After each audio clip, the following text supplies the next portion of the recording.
எப்பவும் நான்வெஜ் சாப்பிடுற என் friend veg meal சாப்பிட்டுட்டு இருக்கும்போது நான் மட்டும் பிரியாணி சாப்பிடுவேன்னு கனவுல கூட எதிர்பார்க்கல. Welcome to day 127. எப்பவுமே என் ஃப்ரெண்டு கூட நான் வெளியே சாப்பிட வரும்போது எல்லாத்தையும் யோசிக்காம ஆர்டர் பண்ணிடுவேன். ஏன்னா நான் கொஞ்சம் சாப்பிட்டு முடிக்கிறதுக்கு முன்னாடியே மொத்தமா அவனே சாப்பிட்டுருவான். அந்த தைரியத்துல தான் அவன் வெஜ் மீல்ஸ் ஆர்டர் பண்ணும்போது நான் ஒரு சிக்கன் பிரியாணி ஆர்டர் பண்ணேன். ஆனா அவனுக்கு உடம்பு சரியில்லை, அதனால சிக்கன் பிரியாணி நான் சாப்பிட மாட்டேன்னு சொல்லிட்டான். அதை ஃபுல்லா சாப்பிட்டா டயட் வேஸ்டா போயிடும், ஃபுல்லா சாப்பிடலன்னா பிரியாணி வேஸ்டா போயிடும். பிரியாணியா டயட்டா? நான் டயட்டை தான் சூஸ் பண்ணேன். ஆனா அதுக்குள்ள என் ஃப்ரெண்டு சிக்கன் சுக்கா முட்டை பொடி மாஸ்லாம் ஆர்டர் பண்ணிட்டான். அப்புறம் அவங்ககிட்ட இருந்து கொஞ்சம் ரைஸ் வாங்கி அதையும் வச்சு சாப்பிட்டேன். டின்னருக்கு ஃப்ரெண்டு தோசை வேணும்னா அதனால ஒரு டிஃபன் கடைக்கு வந்தோம். இங்க நான் ஒரு தோசையும் ஒரு இட்லியும் சாப்பிட்டேன். அங்க கிரில் சிக்கன் தந்தூரி சிக்கன் எதுவும் இல்ல. அதனால வர்ற வழியில குவார்டர் கிரில் சிக்கன் பார்சல் வாங்கிட்டு வந்துட்டேன்.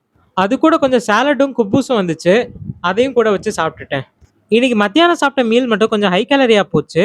மற்றபடி டீ காஃபி கூட குடிக்காம தான் இருந்தோம்.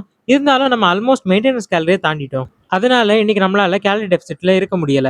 மீண்டும் சந்திப்போம்.